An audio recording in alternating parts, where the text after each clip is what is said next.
time to turn things up.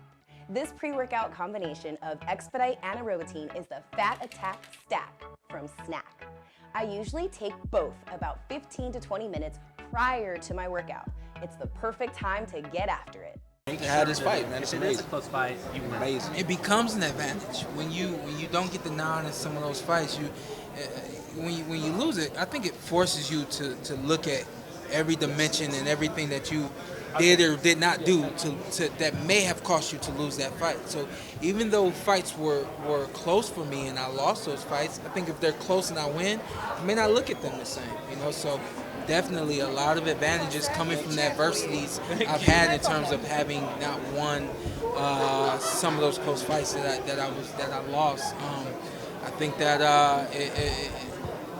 you see where you lost at, and small tweaks, small adjustments here and there, and you're looking at a win.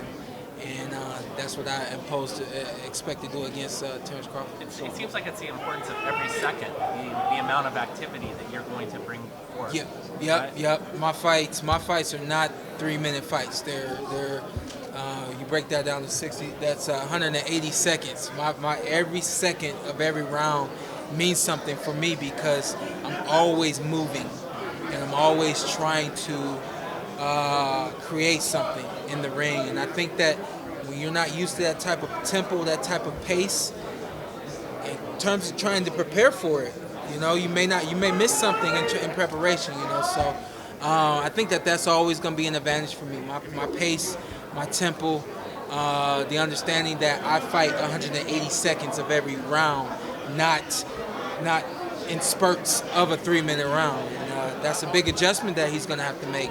It's not up to me to tell him that. It's not up to me, my dad, to tell Bomac that. It's up to them to understand that. Which win of Terence's throughout his career impressed you most? Funny you asked that. The fight he had with Jose Benavidez, I believe that was his first fight at 147 pounds. Even at that point, it might have second or so fight at 147. But even at that point, I wasn't sure if I wanted to fight him because of our friendship, and we had made a decision X amount of years ago. Hey, don't let your promoter, my promoter.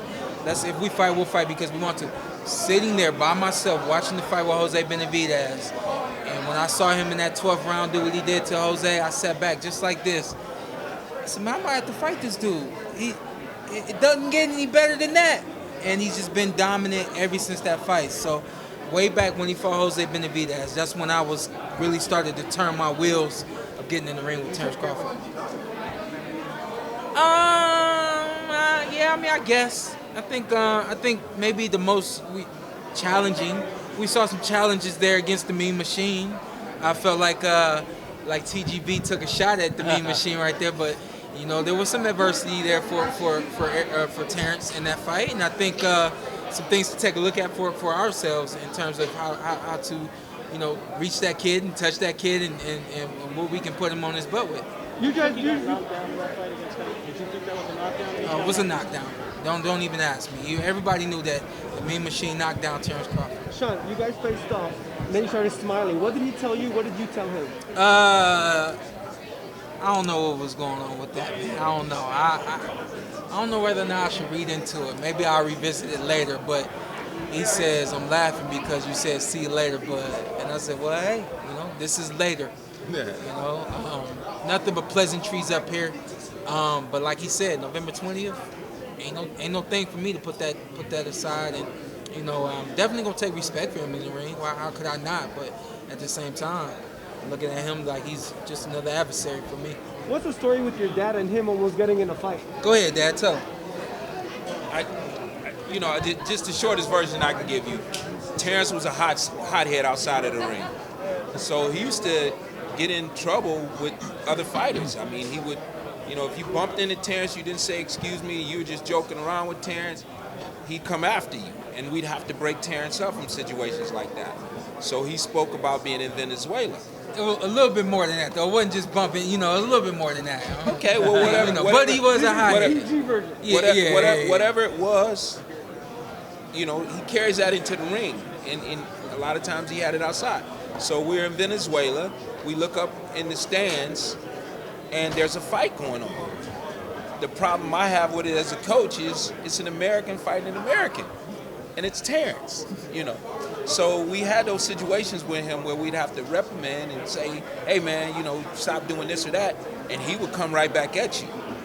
And it was one of those times at a national tournament I had to say some things to him, you know, not anything disrespectful, just to stop him from doing whatever he was doing, and he was ready to fight me. Of course, nothing happened at that point. Later that night, the tournament was at a college, and so walking through the dorm area, it was very dark. It wasn't lit at all. It was very dark, and it was almost like an alley. And I just happened to see him. He saw me, and we came right face to face. And I'm looking at this guy with both his fists balled up like this, standing in front of me. And I'm thinking to myself, oh, you ain't gonna move? You know? And I look at him, I said, what's up? And he says to me, what's up? And then I thought to myself, I was like, nah, let this go, kid. Just let this go, you know?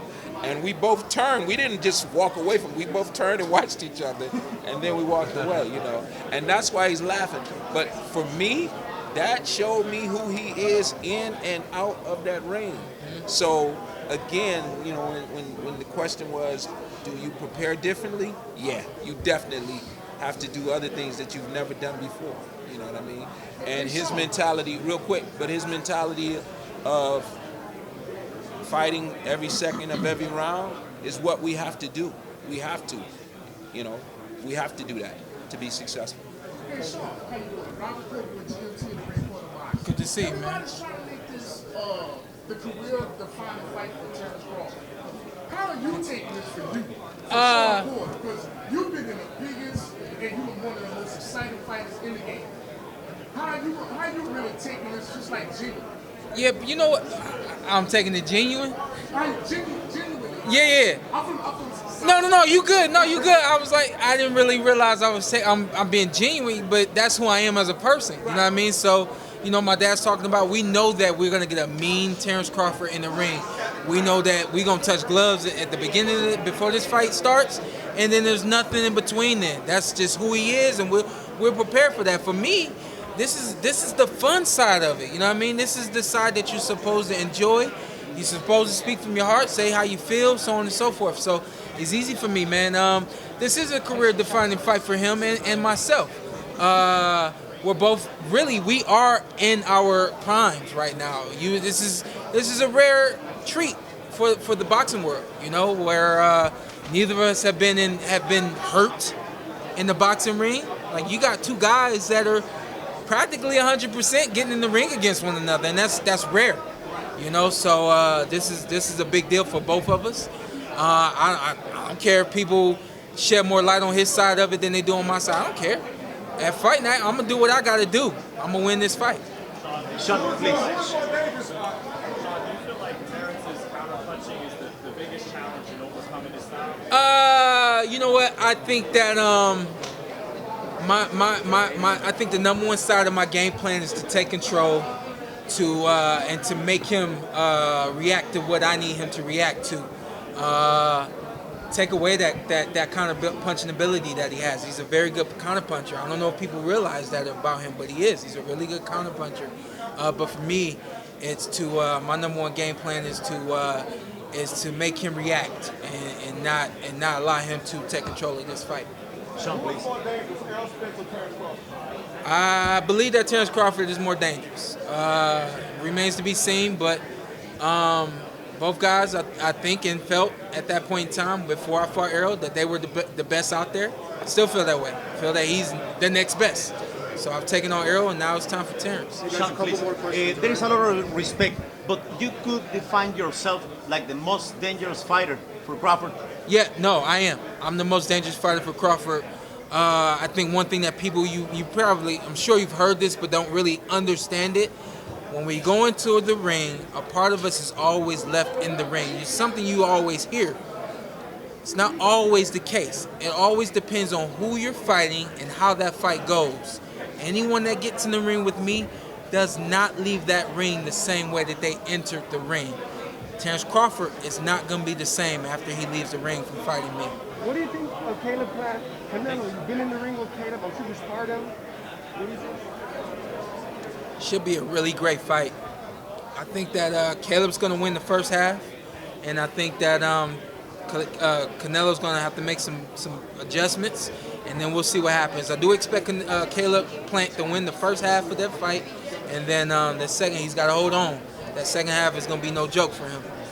A couple more, two more. The incident at the press conference between them two and the cut and all that. I don't want to talk Caleb Plant and Canelo. Just two more about myself and Terence Crawford. Yes, sir.